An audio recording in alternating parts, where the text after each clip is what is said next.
এবার নেপালে আর্মি পাঠাচ্ছে বাংলাদেশ। দর্শক, নেপালের ভয়াবহ প্রাকৃতিক বিপর্যয়ে যখন চারদিকে শুধুই হাহাকার, ঠিক তখনই বন্ধুরাষ্ট্র হিসেবে সাহায্যের বিশাল হাত বাড়িয়ে দিল বাংলাদেশ। মাননীয় প্রধানমন্ত্রী ইতিমধ্যেই নির্দেশ দিয়েছেন সেনাবাহিনীকে, তারা প্রস্তুতি নিচ্ছে এবং পররাষ্ট্র মন্ত্রণালয়কে যাতে ধ্বংসস্তূপে আটকে পড়া মানুষদের বাঁচাতে এবার সরাসরি বাংলাদেশ সেনাবাহিনী পাঠানো হচ্ছে নেপালে। জাতীয় সংসদে দাঁড়িয়ে চিফ হুইপ নুরুল ইসলাম আনুষ্ঠানিকভাবে এই যুগান্তকারী সিদ্ধান্ত জানিয়েছেন। সরকার প্রধান ইতিমধ্যেই সেনাবাহিনীকে প্রস্তুত হবার নির্দেশও দিয়েছে। কিন্তু সেখানে গিয়ে ঠিক কি কাজ করবে বাংলাদেশ সেনাবাহিনী? জাতীয় সংসদে দেওয়া চিফ হুইপ নুরুল ইসলামের বক্তব্য থেকে বিষয়টি পুরোপুরি পরিষ্কার করা হয়েছে। নেপালের সাম্প্রতিক প্রাকৃতিক দুর্যোগ, ব্যাপক প্রাণহানি, ক্ষয়ক্ষতির প্রেক্ষিতে আমি শোক প্রস্তাব। নেপালে হঠাৎ করে ধেয়ে আসা প্রলয়ঙ্কারী পাহাড়ি ঢল ও কাদার সুনামির কারণে যে ব্যাপক ক্ষয়ক্ষতি এবং প্রাণহানির ঘটনা ঘটেছে, তার প্রেক্ষিতে সংসদে একটি বিশেষ শোকসভার প্রস্তাব করা হয়। চিফ হুইপ আরও জানান, এই ভয়াবহ প্রাকৃতিক দুর্যোগে নেপালের জনগণের পাশে দাঁড়াতে বাংলাদেশ সম্পূর্ণ প্রস্তুত। নেপালের সাথে বাংলাদেশের গুরুত্বপূর্ণ বন্ধুত্বপূর্ণ সম্পর্ক এবং অত্যন্ত সুদৃঢ়।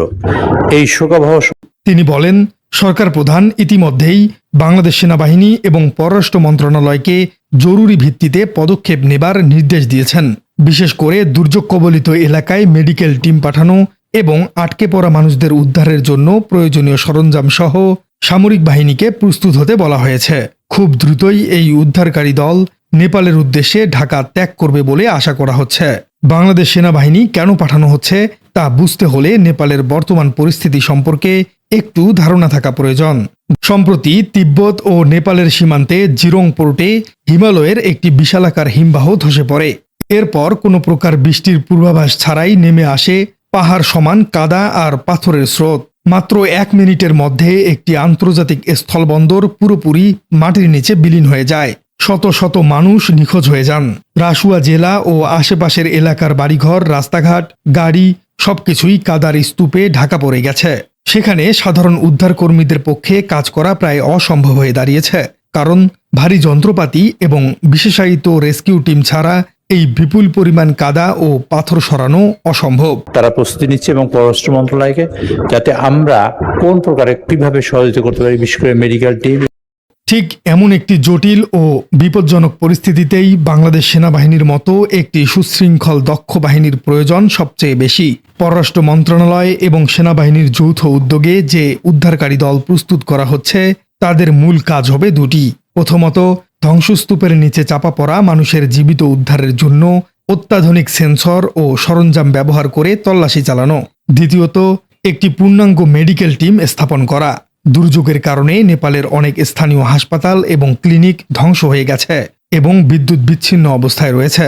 ফলে আহত মানুষদের দ্রুত চিকিৎসার জন্য ফিল্ড হাসপাতাল বা অস্থায়ী মেডিকেল ক্যাম্প স্থাপন করা অত্যন্ত জরুরি।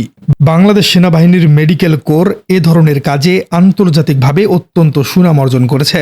তাদের সাথে প্রয়োজনীয় ওষুধ, স্যালাইন এবং জরুরি জীবন রক্ষাকারী সরঞ্জাম পাঠানো হচ্ছে, যা নেপালের দুর্গত মানুষের জন্য এই মুহূর্তে সবচেয়ে বেশি প্রয়োজন।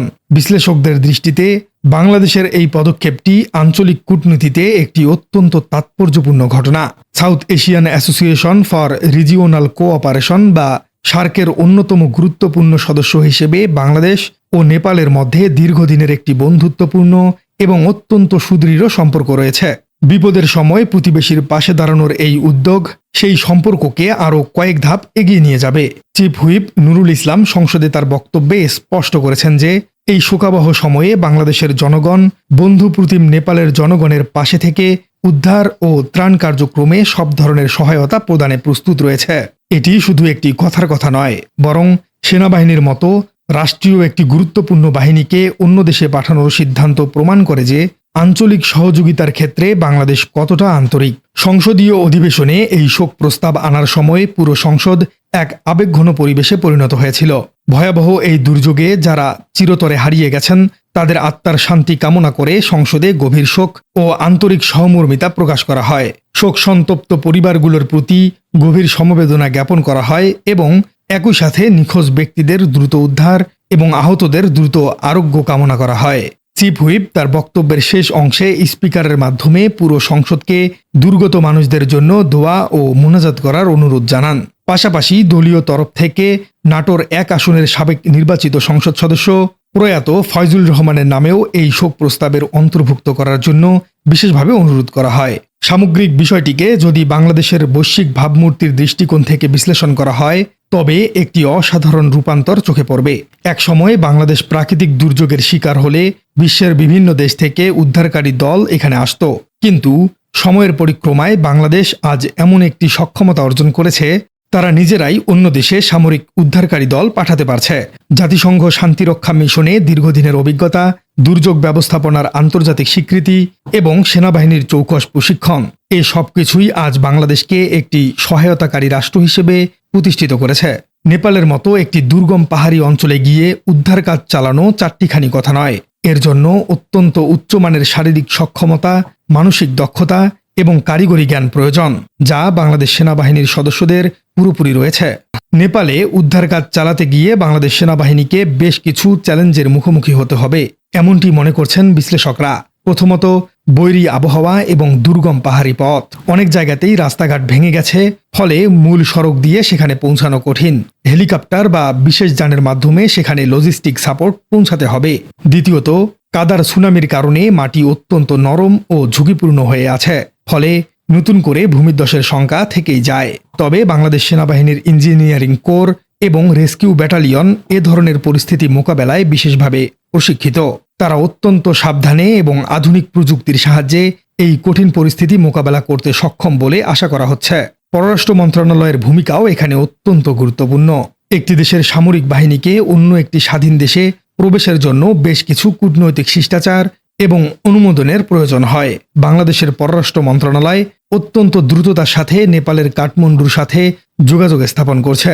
সামরিক কার্গো বিমান বা C-130 ট্রানজিট বিমানের মাধ্যমে কিভাবে দ্রুততম সময়ে রেস্কিউ টিম এবং চিকিৎসা সরঞ্জাম পাঠানো যায় তার জন্য এয়ার স্পেস ক্লিয়ারেন্স এবং গ্রাউন্ড লজিস্টিকের কাজগুলো অত্যন্ত নিখুঁতভাবে সমন্বয় করা হচ্ছে।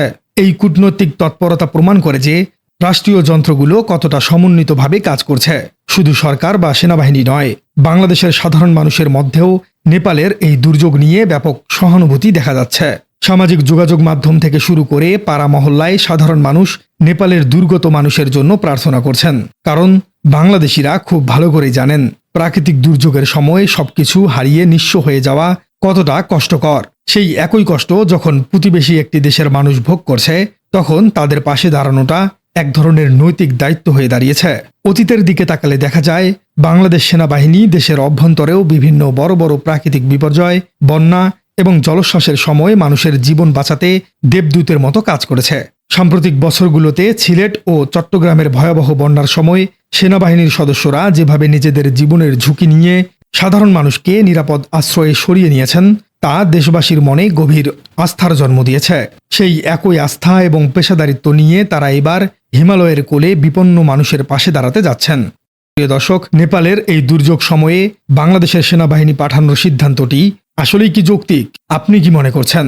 আসলেই কি নেপালে বাংলাদেশের সেনাবাহিনীকে সহায়তার জন্য পাঠিয়ে দেওয়া উচিত? কমেন্টে জানিয়ে দিন আপনার মূল্যবান মতামত। আর আমাদের চ্যানেলে নতুন হয়ে থাকলে চ্যানেলটি সাবস্ক্রাইব করে বেল আইকনটি বাজিয়ে দিন। দেখা হচ্ছে পরবর্তী কোনো ভিডিওতে।